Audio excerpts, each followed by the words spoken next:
ओडिशा मारवाड़ी युवा मंच पक्षरु आज सोनपुर मारवाड़ी धर्मशाला ठारे एक मेगा रक्तदान शिविर अनुष्ठित हो जाइछि।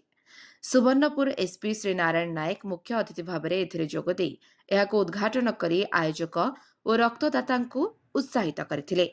युवा मंचर सभापति रजत अग्रवाल सभापतित्व में अनुष्ठित यह कार्यक्रम में सम्मानित अतिथि भाव में सुवर्णपुर मुख्य चिकित्सालय एडीएमओ डॉक्टर दुर्गादत्त दास, युवा मंच संपादक अंकित अग्रवाल, प्रांतीय उपाध्यक्ष अंकित अग्रवाल, मारवाड़ी समाज सभापति गोपाल भूता, महिला समिति सभापति मीना अग्रवाल, ब्लड कन्वेनर राघव अग्रवाल जोगदे रक्तदाता उत्साहित करथिले। Sonpur college NCC lieutenant Ashish Kumar Agarwal सभा संयोजना करी अतिथि परिचय प्रदान करथिले।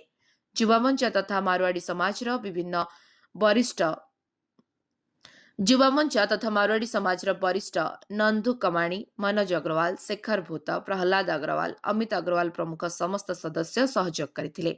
सारा भारत में आज 700 गोटी शाखार कार्यक्रम आयोजन करा बेले सोनपुर जिला शाखार मेगा रक्तदान शिविर में आज जिलार विशिष्ट समाजसेवी तथा आयोजक और रक्तदाता प्रेरणादाता भाव में श्री शिवशव मल्लिक को मुख्य अतिथि सुवर्णपुर एसपी नारायण नायक द्वारा संबर्धित करा।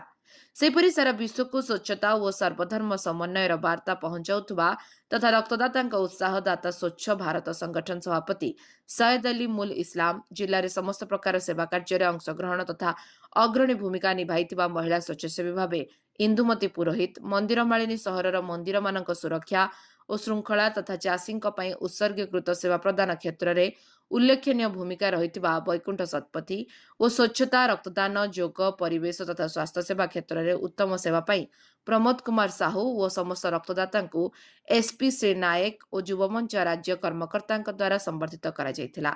सहरर बहु बुद्धिजीवी, समाजसेवी और मीडिया ए कार्यक्रम में जोग देइथिले। समुदाय 37 यूनिट मध्यरु 10 जन एनसीसी कैडेट और 8 जन महिला रक्तदान करथिले।